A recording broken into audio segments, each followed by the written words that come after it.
From advertising to software as a service to data. Across all of our programs and clients, we've seen a 55 to 65% open rate. Getting brands authentically integrated into content performs better than TV advertising. Typical lifespan of an article is about 24 to 36 hours. If we're reaching out to the right person with the right message and a clear call to action, then it's just a matter of timing. Welcome to the MarTech Podcast, and I Hear Everything production. In this podcast, you'll hear the stories of world-class marketers that use technology to drive business results and achieve career success. We'll unearth the real-world experiences of some of the brightest minds in the marketing and technology space so you can learn the tools, tips, and tricks they've learned along the way. Now here's the host of the MarTech Podcast, Benjamin Shapiro. Welcome to the MarTech Podcast. I'm your host, Benjamin Shapiro, and today we're going to discuss the evolution of feminine marketing. Joining us is Hanna Hermanson, who is the CEO of Done For You Marketing, which produces copywriting, websites, and funnels focusing on feminine energy to approach sales. And Done For You Marketing offers social media content, email newsletters, and strategy to help their clients, mostly coaches, get out of the hustle and grind and start seeing inbound leads for their high-ticket programs. So far this week, Hanna and I have talked about why the new marketing era is feminine, and yesterday we talked about the 4 steps to setting up a feminine marketing funnel. Today we're going to wrap up our conversation talking about feminine social media posts that inspire sales. All right, here's the last part of my conversation with Hanna Hermanson, the CEO of Done For You Marketing. Hanna, welcome back to the MarTech Podcast. Thanks. Always a pleasure to have you here. Excited to wrap up our conversation. And you said something that I thought was a little controversial earlier this week. And we've been talking a lot about the difference between the masculine and feminine approaches to marketing. And I will describe those in a way where one is going out and hunting and killing and bringing meat back to the family. And the other one is nurturing, setting up a community for people to engage and select their experience. Gender stereotypes aside, you said something that I thought was interesting, which is, I don't think social media is a great channel in feminine marketing. And I think of social media being the best place to have an aggregation of people that are interested in topics and services. It's a great way to nurture, build community, which seems to fit into your description of the feminine marketing funnel. So talk to me a little bit about your thoughts on social media and where does social media actually become useful for driving sales? I actually 100% agree with you. And I think that the idea, like the theory of social media is what you're saying, that we can reach all of these people and we can build this community. And if that feels joyful and is like, yes, these are my people, that's great. What we've seen over the last year, though, is this very individual approach where I don't know about you, but like I use newsfeed eradicator. Like I don't even look at other people's stuff anymore. I post my stuff, but I'm not engaging. And we take other people's reels, for example, and make it ours. And there's less and less of this true engagement, true back and forth. So how I like to think about social media is now like a business card. You want it to be in people's hands. You want it to be seen. You want it to be referred to and even shared around. But it's not necessarily the place where like a sale is happening in the DMs, which definitely happened 5 years ago. So if we can think about using social media as more of a business card and show up with the 3 C's, which I'll break down today, I've found that myself and clients win back a lot of energy to focus on income producing activities, which is not necessarily social media anymore. All right. So there is a community in social media. It's just that it's being overwhelmed by a bunch of sales content. It seems like that's what you're saying. You mentioned that there's 3 C's. Can I take a guess? Yeah. Customer, content, collaboration? Those are good. Did I get any right?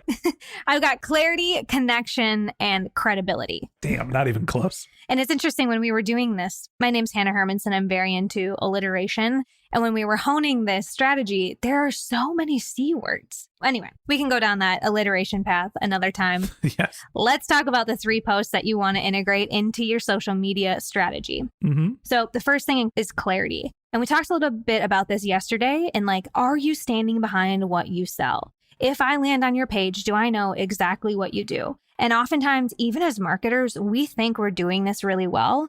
But if we do the 4th grade test of like, if my nephew in 4th grade came here, would he know that you sell tractors? Or does he kind of think you're like raising 2 kids and not really sure what you do? So having the clarity on your page. And you can do this in really simple ways. Obviously, your bio and pictures and all of that sort of thing. But once a week, let people know who you're looking for. I'm looking for these types of people. We have this program. We don't post this to get a bunch of likes. We post this so that when people land, they know what you do. So doing that regularly. Second thing is connection. And this is where we're looking for call and response, engagement, likes, sharing, things like that. And in the past, people would try to connect with personal laying on the bathroom store, hard times, or like problem, agitate, solve of like, I know where you're at and I know your problems better than you do. And I'm going to talk about them.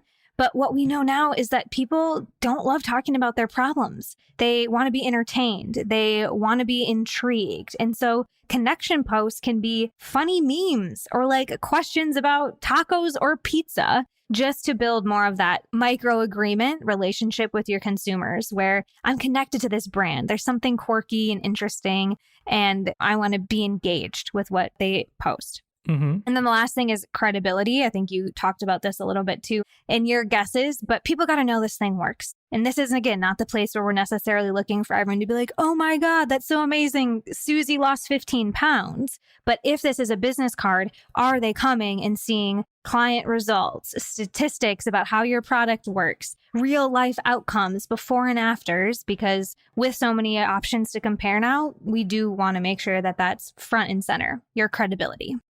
Let's talk about order of operations here, because I think that it is connection, credibility, clarity. Hey, I'm going to create some posts that you're going to engage with, that you're going to find interesting. They are not specifically trying to give the hard sell, but here's a brand or a person that has something that I think is interesting that I want to engage with. And then it becomes credibility. All right, you got my attention. Oh, it actually looks like this person might know what they're talking about. And then it is, and I know what they're trying to sell, clarity. You kind of went in the opposite direction in terms of the order of operations. Am I getting too into the details here? Is there an order of operations? And if so, why am I wrong? So the way that I break this down is when I think about ongoing content. So we're talking to the same audience, and most of our clients have ongoing enrollment. So it's not like a launch. And I think in a launch, you're dead on. Let's get them connected. Let's start to show them some results, and let's give them the offer. So yes, I think that's a great order of operations. I also think about the order of operations in your setting up your profile. So clarity to me would be first, because we want to make sure that your headline says what you do and your LinkedIn bio is like really clear. And then we want to start putting out the connection and like getting posts going, and then show them your street cred along the way. So these are moving parts. I think you can wrap it up in the way that you explained. Absolutely. I think more about this ongoing experiment of marketing that I choose to show up for every day. And I roll through these 3 C's. I don't necessarily know where I start because it's this living, breathing experiment in my mind. Marketing, that is.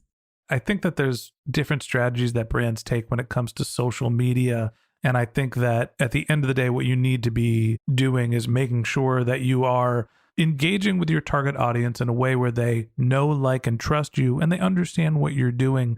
Help me land the plane here when we think about the feminine approach to social media and to marketing and to all channels. You know, is there one tactic or piece of advice that you'd give marketers who maybe have more of a masculine approach, whether it's in social media or in any other channels, something quick and easy they can do to just try to make their approach a little bit more feminine?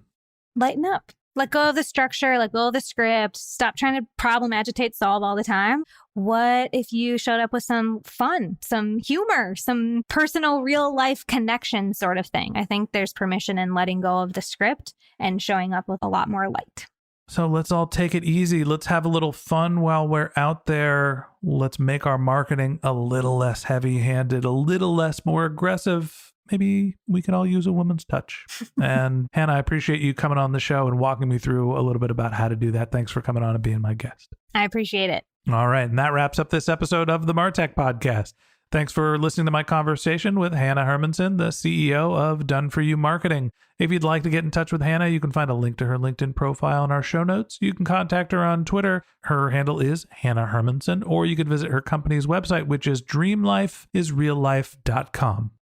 Just one more link in our show notes I'd like to tell you about. If you didn't have a chance to take notes while you were listening to this podcast, head over to martechpod.com, where we have summaries of all of our episodes and contact information for our guests. You can also subscribe to our weekly newsletter, and you can even send us your topic suggestions or your marketing questions, which we'll answer live on our show. Of course, you can always reach out on social media. Our handle is martechpod, MARTECHPOD, on LinkedIn, Twitter, Instagram, and Facebook, or you can contact me directly. My handle is Ben J. Shap, BENJSHAP. And if you haven't subscribed yet and you want a daily stream of marketing and technology knowledge in your podcast feed, we're going to publish an episode every day this year, so hit the subscribe button in your podcast app, and we'll be back in your feed tomorrow morning. All right, that's it for today, but until next time, my advice is to just focus on keeping your customers happy.